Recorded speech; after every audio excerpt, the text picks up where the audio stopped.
Today, we're going to talk about how to save money with a low income. So, if you're here and you're really looking at, you're up to seeing exactly how to start putting your life up and changing your life by saving money, but then you've got a low income, maybe probably you don't have a job, or maybe you've got a job but it pays you so little money, or maybe you're self employed, but then you're earning so little and you really don't know how you're going to pay the bills, how you're going to go through this tough time, and how you're going to really make it through all the bills. Maybe you're a student and you're working part-time and you're earning a small living, a student salary that you're trying to maybe help out your parents, or maybe your parents cannot afford, or maybe you're in any of such situation that needs to save money. Right now, this is the video for you. Now, how do we really start going about to save money? Now, I'm a person who usually talk about things of this kind. These videos, probably this channel is definitely a channel. It's a channel that I dedicated for YouTube tips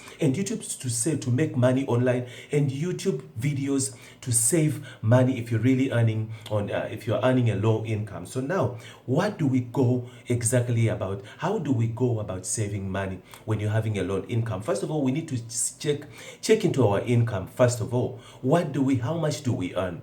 Look into your income and sit down and write. Get a book, buy a book. Now, many people are living a life. They're living a life of a life that lacks accountability. You're living, but you don't have any accountability. You don't know. You've never sat down and written down your expenses and written down your income, your expenditure, and your everything. You've never sat down and done that. So now you need to get a book. Get a book and start writing down everything that you use, everything that you spend. Write down your income, write down your expenditure, and then you get to sit down at the end of the month or end of the week or end of the day and see exactly how you spent, or how you brought in money. Most people that are really lacking, people are living in poverty. I won't say you're living in poverty, but if you're not careful, you might find yourself in poverty one day so soon, if you don't sit down and calculate your expenditure, your expense, and your income. You need to look at how much money you spend and how much money you bring in. So now, if your money, you will sit and if you calculate all your bills and put them down together, plus all the money you use each day through buying snacks, through buying all those things that you buy, through buying airtime, through buying all of that stuff, you will realize that you spend 5 times more than you earn. 5 times more than you earn. Many people, especially here in Africa, people are living from hand to mouth. People are living in debts. Now, why I say that is because I don't want you to get me wrong. There is a good debt and there is a bad debt. Now, where is the difference between those debts? Now, good debt is when you go and take a debt and get a loan from the bank. Get a loan from the bank, or from a friend, or from your loan shark, and then put it in and then invest it. Say, for instance, if you bought a house, if you buy a house, and you're the one living in that house, that's a bad loan. That's a bad debt. It's an asset of liability. If you take a house, a good debt is when you buy that house and then you put in tenants. Then the house brings in cash. Now, when it brings in cash, you get a little bit of interest while it pays itself off. Now, you cannot get a debt and put it in your education. That's definitely a bad debt, because you're gambling here. You don't know whether when you pass and after you finish your exams and you finish studying, you don't know if you'll get a job that will start paying off that money. So that's definitely a bad debt. Good debt is when you buy something and you just start generating income out of it. If you buy something, if you put debt into a business, into something, into property, into an equipment, into a machine, and then you put it in the house just because you want to enjoy it, that's a very bad debt that will bring poverty, invite poverty into your life. Now, how do we save money on a very low income? Like I said, sit down and calculate your expenses, calculate your income. you will look and see at the end of the day that whatever that you spent is much more. Your lifestyle, you'll see that your lifestyle is very, very high. It's very expensive compared to your income. Say for instance, you see as if snacks, you see as if $2 or $2. I like to use dollars. I mean, South Africa we use rands here, but I like to use dollars because people that are listening to this, are watching this video, are people from all over the country, all over the world, all over Africa, all over the Western countries. But then now $2, you see as if it's a $2. You see as if it's a 20 cents. But that 20 cents, when you add it up together, it adds up to a lot of money at the end of the month. So you need to sit down and calculate. There are many ways of how you can change your life around. Change your life around at a very cheap cost. There are things that you really don't have to spend money on. You find that someone is living large. Especially here in Africa, we like living large. You've got a DSTV dish. You've got all the everything that you can think of. You're paying $100. You're paying $100 every month. $100 every month that goes on that satellite dish. But then now you're earning much less. Probably you're earning $1,000, not even up to $1,000. Here in Africa, it's a very small percentage of people that earn up to over $1,000. Nobody no ordinary people here earns $1,000. So now every month. So now you go ahead and pay $10 on just a dish, and then you go and take yourself out every weekend for just a couple of hundreds for $50 every time you go out. You take $50. You buy your snacks. If you sit down and calculate, you find out that you're really living large. You're living at a budget that you cannot afford. That's why when I started from the beginning, I mentioned we live in debt here. Here people are living in debt. Why? Even though they're not having debt, but you find that someone has got, here in South Africa, their clothing accounts, we've got accounts, furniture accounts, we've got that account, we've got this account, we've got all types of accounts. And if you sit and look at those accounts, there are accounts that we really don't even need in our lives, that are not necessary. These are not necessities. Now, account, you find that every month, when a salary comes in and dumps onto your account, you find that onto your bank account, you find that there are many other debts, small debts that take that money. But most of the times, it all starts here from the mentality. When I talk about money and poverty, I usually relate it to the mindset, the way we think. It's high time now as Africans we change the way we see things, the way we see life, and the way we look at money. Money is supposed to be used. How do we get to save money? We're supposed to change the way we see money, change the way we look at money. We do not actually need money. If you come and sit and look at life really with the invisible eyes, you'll realize that you do not need money. What is money there for? Why do we need money? Why do we have money? Money is supposed to be a tool that we use to reach out to people who need, the needy. We're not supposed to accumulate and save money. Now, this video is about how to save money at a low income. But then I'm going to give you tips. I'm giving you tips, and I've got still a continuation of this topic. More videos are still to come. Money is not supposed to be saved. You're not supposed to be saving money. You're supposed to be taking money and use it to reach out to people who need it. The more you release it, the more it comes in.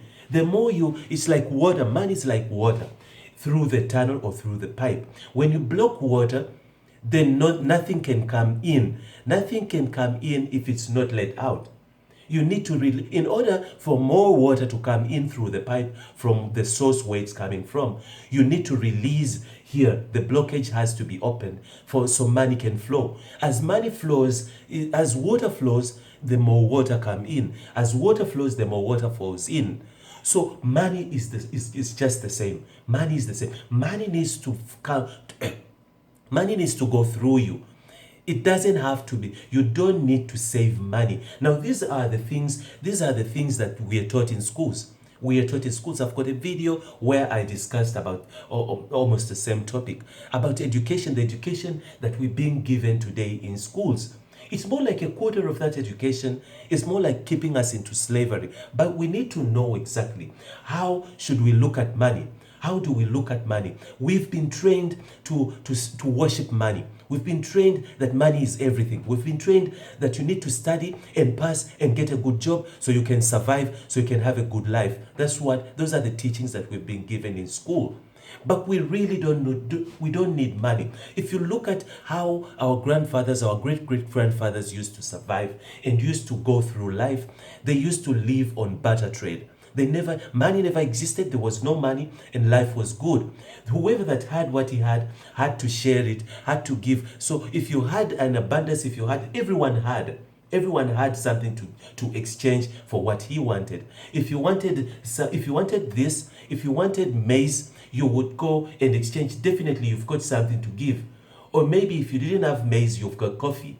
If you don't have coffee, you've got mats that you've woven somewhere. If you don't have mats, you make baskets. If you don't have baskets, you make caskets. You go and cut wood and make firewood. If you don't have that, you can make coal or charcoal and go burn that. If you can't do that, you go and brew beer. You've got beer to brew. If you don't have that, you've got cowrie shells to make beads and to make all that. So everybody had something to do. We had skills and we had something to do. Everybody had something to give. Everybody had something he needed from the other. So we used to use barter trade.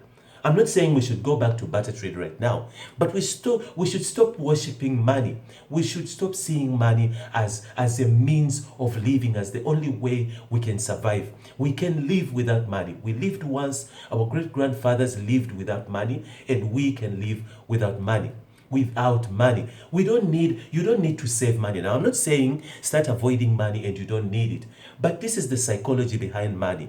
When you start getting rid of money and you start giving money away, then money comes after you. Now, the point behind this is all the wealthy people that you see, only you look at in this world, Bill Gates and all of them, Facebook and all of them, are people who look for a solution. A wealthy person looks for a solution. Look for a solution where people need to solve some problems. Look for where you fit.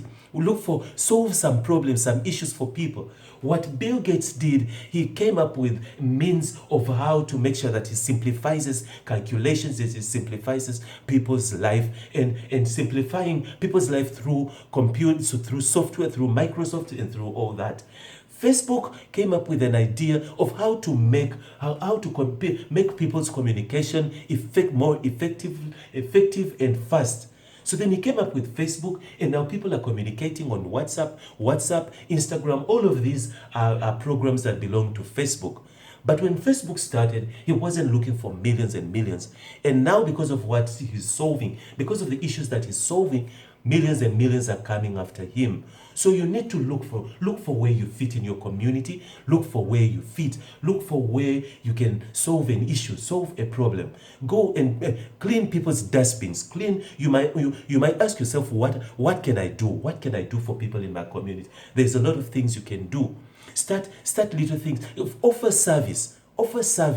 A good leader, if you want to be a leader and if you want to be the master and you want to be not in a sense of politics, but if you want to be the person that people look up to, someone that people respect, and someone that people run to ask for favors, and they believe that you can help them out, you need to be the servant to them. A good leader is a servant. Be a servant. Serve people. Even presidents, all of them are servants. They are servants. They serve us. They serve the community. So be a servant. Offer services. Don't look for money. Don't look at money. Even where you work. I always tell people, where you work, make sure that you focus on your service. Don't focus on the salary that you're getting out of your service. That one there should be a gratitude. See it as a gratitude that you get after offering your service. Focus on this good service that you offer people. What kind of service are people getting from you? What kind of service are you offering? Is your boss impressed with you? Are your customers impressed? Are you giving them a good smile, or you're grumpy every day, every morning you walk into the office, every day you walk into that shop, you're grumpy, everyone runs and hide from you? So offer a good service, the best service. Forget about money. Don't look at money. Offer the service. Make sure that you help out everybody. Reach out to everyone. Reach out to your boss. At the same time, reach out to your customers. Make sure that when people see you, people come there to your shop. People come at your shop simply because they just feel one to talk to you. They just want to look at you. They just want to see you. They just want to have a good day by being around you. So offer a good service. The rest will come later. Now, how do we get to save money with a low income? The point here is not to focus on saving the money. Focus on helping out people. Help out people. That way, money will come in. Money will come in. There are many ways, there are many tips that I won't be able to explain in this video. I've got more video, I've got a more and more collection of how to save money and how to make money when you're really struggling with a low income. So start thinking wealthy, start thinking rich, start thinking, focus the way you think, focus your mentality. Poverty is not in the pockets. Poverty is not in the wallet. It's not in the bank account. It's not in your fridge. Poverty is right here in your mind. So change the way you think. Start thinking positive. Stop thinking negative. And that way, you're going to attract the positive that will come along and bring money to you. So if you want to see more of these videos on how to make money, how to save money, how to generate more income, law of attraction that you can use in order to attract money, make sure that you subscribe there at the bottom. Touch the bell button next to it also to receive a message whenever I upload something good on YouTube for you. Now, like this video. If you don't like it, dislike it. Put a comment there if you have any question, any video that you would love me to make. Put the comment there in a comment box. Ask me to make you. Give us ideas. Give me ideas so we can discuss them and interact here on YouTube. Israel once again, and I want you to keep coming back and more again for more tips about money and about YouTube videos and everything that you want to know about how to crush it online. Bye-bye.